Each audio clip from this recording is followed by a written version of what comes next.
deux films à la fois souvent, leur premier et leur dernier, parce que c'est pas facile quand on a réussi à faire un premier film d'en faire un second. Alors je veux pas pleurer, hein, mais c'est vrai que le système est quand même très très formaté, qu'on vit un peu sous le diktat des chaînes de télévision. Pas de chaîne de télévision dans le financement, point de salut. Aujourd'hui, même une chaîne comme Canal+, qui a soutenu très longtemps le cinéma français, joue de moins en moins son rôle et regarde le box-office, regarde les acteurs bankable, comme on dit, c'est-à-dire que les banques veulent bien financer. Bref, on est dans un système où l'argent est roi. On n'est plus dans le cinéma que j'ai connu au début de ma carrière, dans les années 60-70, car je suis un vieux réalisateur. Et j'ai fêté mes 50 ans de cinéma l'année dernière. J'ai d'ailleurs failli arrêter après l'échec sale de Vive la crise.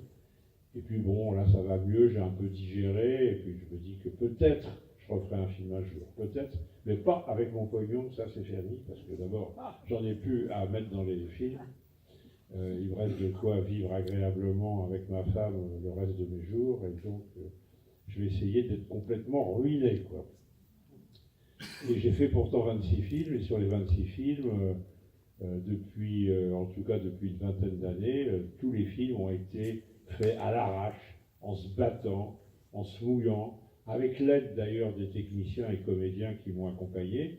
Je leur renouvelle ce soir mes remerciements et mon amitié, parce que pour faire ce film, bon, les comédiens aussi connus que Jean-Marie Bigard et Jean-Claude Dreyfus, pour ne citer qu'eux, ont touché très peu d'argent, et tous les collaborateurs du film ont mis en général la moitié de leur salaire en participation.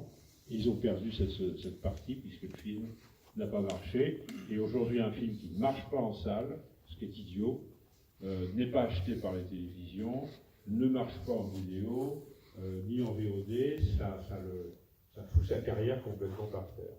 Alors je vous dis tout ça, c'est un peu pour vous expliquer la difficulté d'être cinéaste, de faire des films. De faire un premier film, c'est extrêmement difficile. Les jeunes qui aujourd'hui veulent faire du cinéma se heurtent à une série d'obstacles absolument incroyables. Mais même pour les réalisateurs confirmés, je rencontre souvent des gens comme Jean-Jacques Hano, Bertrand Tavernier, ils ont aussi beaucoup de mal à faire leur film. Voilà, alors il faudrait changer le système. Il y a aussi quelque chose d'absurde, c'est qu'un film, pour exister, sortent obligatoirement en salle. C'est vrai que les salles de cinéma, c'est l'endroit magistral pour voir les films, que si c'était possible, tous les films devraient avoir leur place dans les salles de cinéma, mais ça n'est pas possible. Il sort une vingtaine de films par semaine, c'est-à-dire plus de 600 films, 700 films par an.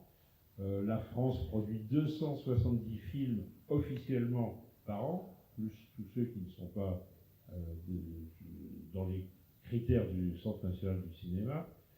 Il faudrait aujourd'hui qu'il y ait d'autres moyens de diffusion. Les festivals, les rencontres comme celle-ci sont formidables, parce qu'il y a une proximité comme ça qui se crée entre les films et le public.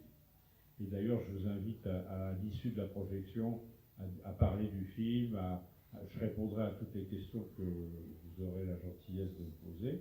On pourra finir devant un verre, parce que vous verrez que ce film est entre autres un éloge au pinard, au vin. Éric Billière, qui nous a, qui est un ami connu grâce au film d'ailleurs, qui est vigneron tout près d'ici, qui produit un excellent vin. Je n'aime pas qu'on emploie le mot pinard, mais pour moi ça a quelque chose de festif, de jouissif, de rabelaisien peut-être même un peu. Voilà, bon, je ne sais pas très rigolo ce que je vous raconte, mais je peux vous dire quand même qu'on a eu un plaisir immense à faire ce film, qu'on a beaucoup rigolé en tournant, que ça a été vraiment une aventure extraordinaire pour toute l'équipe. Et puis, je voudrais surtout dire, bon, peut-être qu'il n'y a pas parmi vous énormément d'apprentis cinéastes, de futurs cinéastes. En tout cas, il y a des cinéastes qui font des courts-métrages. Je voudrais faire un petit coup de chapeau aux courts-métragistes, à ceux qui ont encore le courage de faire des courts-métrages. Parce qu'autrefois, et c'est ce qui vient de se passer ce soir, et je m'en réjouis, mon long-métrage a été précédé d'un court-métrage, et avant, c'était l'usage. Dans les salles de cinéma, il y avait le court-métrage en première partie, les actualités parce qu'il n'y avait pas la télévision, et puis ensuite l'entracte, la publicité et le film. Et puis les exploitants, pour des questions purement mercantiles et de rentabilité, ont supprimé le passage du court-métrage, ce qui fait que cette école de cinéastes, de réalisateurs, qui a pu longtemps s'exprimer à travers le court-métrage, se trouve marginalisé complètement. Aujourd'hui, les courts-métrages sont montrés dans quelques festivals, où d'ailleurs je vous recommande d'aller, parce que c'est absolument extraordinaire, les pépinières de talents qu'on peut découvrir.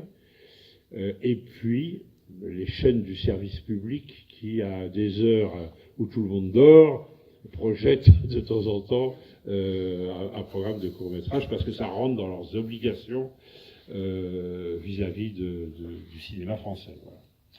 Mais donc, moi je fais un coup de chapeau au court-métrage, à ceux qui ont l'audace, le courage d'en faire encore, parce que c'est encore plus compliqué que le long-métrage.